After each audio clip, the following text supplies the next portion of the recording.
Oh no, not another thin strip ripping jig.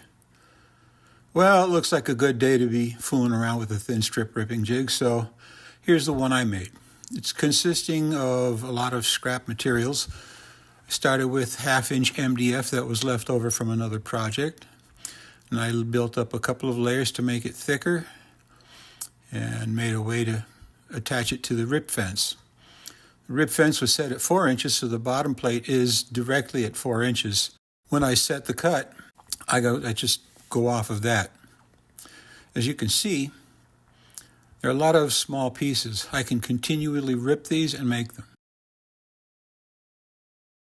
The ripping jig also has a push block. It's just simply a 4x4 with some 1/2-inch cut MDF glued to it so that I could use that to push that through the saw. It's purely sacrificial, and at some point I will probably have to replace it. I also need to put a handle on it as well. Another issue I have to deal with is the holding of the wood as it goes in.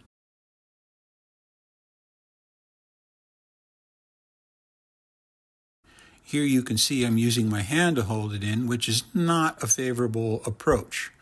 But I keep my hand fairly away from the saw blade, and should something go wrong, it's not going to kick back and take my hand with it. So here you see I'm putting the push block in, pushing it down, and you see the far end is raising up. So I have to reach over the saw to hold it down. That's also not a good idea. Making sure you have the blade at the right height is also important. The blade was shut off even though I didn't wait for it to come to a stop, and now it's back on once again, ready to cut thin strips into square pieces. I was struggling with a good way to hold the piece down when I'm working with such a small piece. I think in the end I came up with a fairly good idea, but this definitely has room for improvement, and I will be making improvements. One such improvement I'm thinking of making is the sacrificial MDF on the bottom. I'm thinking of putting a radius on it instead of having it flat. That way, no matter what size piece I put in there, it's going to be held down because of the angle. The only exception to that would be when I'm doing large pieces like a 2x4 getting cut down into thin strips to make simulated roofing materials or flooring for something. You notice the sacrificial fence, the sacrificial push block rather, is doing its job. It's pushing the part all the way through the blade, and the riving knife is reducing the risk of kickback.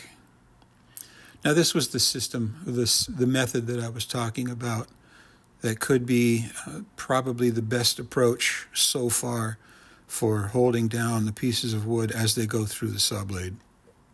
If you have any ideas, feel free to mention them in the comments.